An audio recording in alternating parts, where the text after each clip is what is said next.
तीन बिसातें एक सच्चाई। इस कहानी में हम जानेंगे कि कैसे अक्लमंद आदमी भी तीन तरह के लोगों की संगत में फंसकर अपना सब कुछ गंवा सकता है। कहानीकार सुनील आचार्य। सुनिए, जब हमारे अंदर दिमाग हो और समझ हो तो हम सोचते हैं कि हम किसी भी हाल को संभाल लेंगे, लेकिन कुछ रिश्ते और संगतें ऐसी होती हैं जिन्हें बार बार सहना खुद को खोखला कर देता है। आज एक सरल सच्ची सी बात बताता हूं। पाटलिपुत्र के बाहर गंगा किनारे एक छोटा गांव था। रामपुर वहां रहता था माधव शास्त्री। माधव जी ज्योतिष, वेद, अर्थशास्त्र सब में निपुण थे। लोग उनसे सलाह लेने आते, कहते, आपके बिना एक कदम नहीं चल सकता। घर में भी सुकून था। पत्नी लक्ष्मी दयालु थी, बच्चे पढ़ाकू। एक दिन माधव जी को राजदरबार से बुलावा आया। राजकुमार चंद्रगुप्त की पढ़ाई का जिम्मा मिला। सोचा, राजकाज सीखेगा युवराज, मैं भी कुछ उपयोगी दे दूंगा। साथ गया एक गांव का लड़का दिवाकर। दिवाकर माधव जी का दूर का भतीजा था, थोड़ा धीमे गति वाला, लेकिन माधव जी ने दया करके उसे अपने साथ रख लिया। दरबार में सबने देखा, माधव शास्त्री ज्ञान के भंडार हैं। पंडितों की टोली में उनकी बात चलती। रात को दिवाकर से कहते, भैया, आज मैंने राजकुमार को अर्थशास्त्र पढ़ाया, समझ में आया।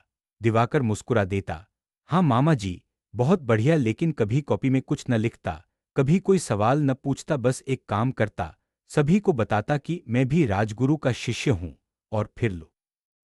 माधव जी को लगता शायद लड़का ठीक हो जाएगा। दिन बीतते गए। दिवाकर की आलसी दोस्ती, सस्ती शराब और झूठी शान की लत बढ़ गई। एक दिन किसी से झगड़ा हुआ, तलवार चला दी। सूत्रों ने बताया, आपके शिष्य ने शहर में दंगा किया। माधव जी शर्मिंदा हुए, बोले, चंद्रगुप्त माफ कीजिएगा, मेरी गलती। राजा ने कहा, गुरु जी आप निरपराध हैं, लेकिन इस लड़के को यहां न रखें।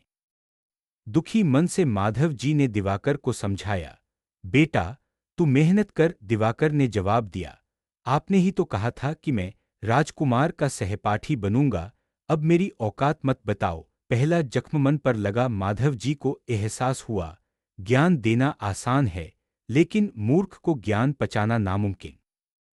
घर लौटे तो उन्होंने देखा, लक्ष्मी बीमार थी। घर का सारा काम एक नई नौकरानी ही संभाल रही थी।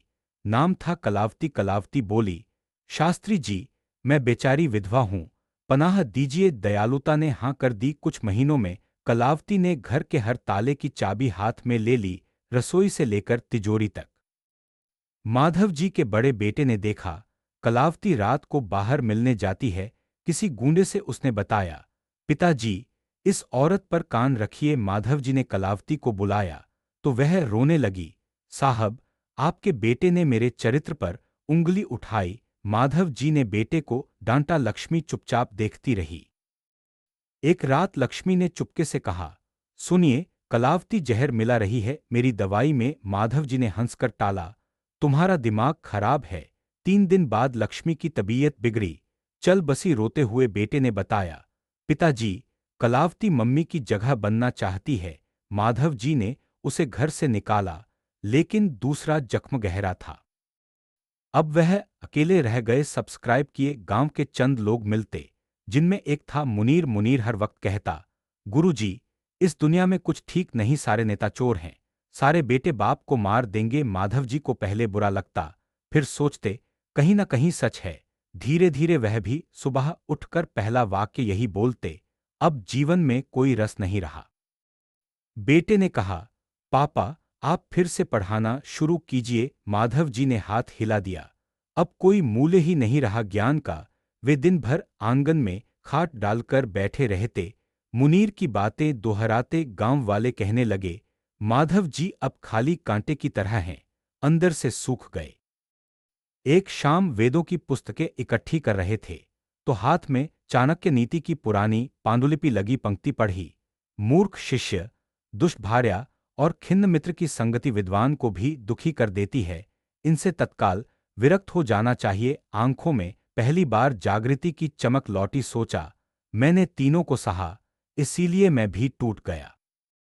दूसरे ही दिन उन्होंने फैसला लिया, राजदरबार में चिट्ठी भेजी कि मैं पुनः राजकुमार की शिक्षा देना चाहता हूं, पर इस बार प्रवेश परीक्षा होगी। कोई भी मूर्ख न चुने जाए। दूसरा कदम, कलावती के खिलाफ सबूत इकट्ठा किए, उसे गांव से बाहर कर दिया। तीसरा, मुनीर को कड़े शब्दों में कहा, भाई, मैं अब नकारात्मकता नहीं खरीद रहा, मेरे घर मत आना।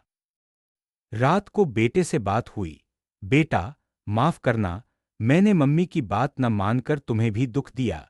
बेटा रो पड़ा। फिर से घर में दीपक जला। माधव जी ने पाठशाला खोली।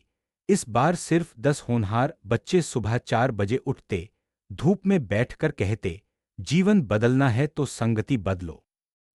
6 महीने बाद ही लोग कहने लगे, वही माधव शास्त्री लौट आए हैं, जिनकी बातों में जादू था। दरअसल जादू कभी गया ही नहीं था, बस बदल गई थी संगत।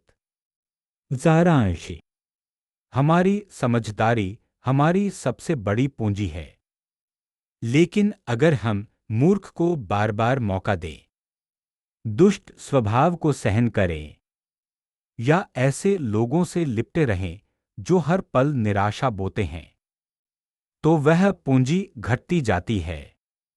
संदेश साफ है।